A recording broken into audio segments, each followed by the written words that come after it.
വഴുതനങ്ങയും തൈരും വെച്ചിട്ടുള്ള ഒഴിച്ചുകറിയുടെ ഒരു വീഡിയോ കണ്ടപ്പോൾ മുതൽ ആലോചിച്ചതാണ് ഒരു ദിവസം ഒന്ന് ട്രൈ ചെയ്യണം. അപ്പോൾ ഇന്ന് ഞാൻ ഓഫീസിൽ നിന്ന് വന്ന വഴി 1/2 കിലോ വഴുതനങ്ങ വാങ്ങിച്ചിട്ടുണ്ട്. വായു നമുക്ക് ഉണ്ടാക്കി നോക്കാം. അപ്പം വഴുതനങ്ങ ഇങ്ങനെ വട്ടത്തിൽ വേണം അരിയാനായിട്ട്. ഇനി നമ്മളൊരു പാത്രത്തിലോട്ട് മഞ്ഞൾപ്പൊടി, മുളക് പൊടി, മല്ലിപ്പൊടിയും ഉപ്പും കൂടി ഇട്ട് കുറച്ച് വെള്ളം ഒഴിച്ച് ഇതൊന്ന് ചാലിക്കും.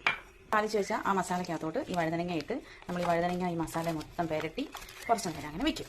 ഒരു പാൻ എന്നിട്ട് അടുപ്പത്ത് വെച്ച് എണ്ണ ഒഴിച്ചാൽ ചൂടായി കഴിയുമ്പോൾ നമ്മൾ പതുക്കെ ഓരോരോ വഴുതനങ്ങയായിട്ട് അതിനകത്തോട്ട് ഇട്ട് നമ്മളിങ്ങനെ ഫ്രൈ ചെയ്തെടുക്കുവേ. നമ്മൾ ഉടച്ച തൈര് എടുക്കുക, അതിലോട്ട് നമ്മൾ ഫ്രൈ ചെയ്ത് വെച്ച ഈ വഴുതനങ്ങ ഫുൾ ഇങ്ങനെ ഇട്ട് കൊടുക്കുക. എന്നിട്ട് നമ്മളിങ്ങനെ അതിങ്ങനെ ഇളക്കണം. നമ്മൾ പാൻ അടുപ്പത്ത് വെച്ച് എണ്ണ ഒഴിച്ച് കടുക് പൊട്ടുള്ളിയും കൂടെ അരിഞ്ഞിടുക. അല്പം ജീരകം കൂടെ ഇടുക. നമ്മൾ ഇതിനകത്തോട്ട് ഒഴിക്കും. ചോറിനകത്തോട്ട് കറി ഇങ്ങനെ ഒഴിച്ച് ഈ ഒഴുകി വരുന്ന ചോറിങ്ങനെ എടുത്ത് ഇങ്ങനെ സൂപ്പർ ടേസ്റ്റ് ആയിരുന്നു. നിങ്ങൾ എല്ലാവരും ട്രൈ ചെയ്ത് നോക്ക് കേട്ടോ.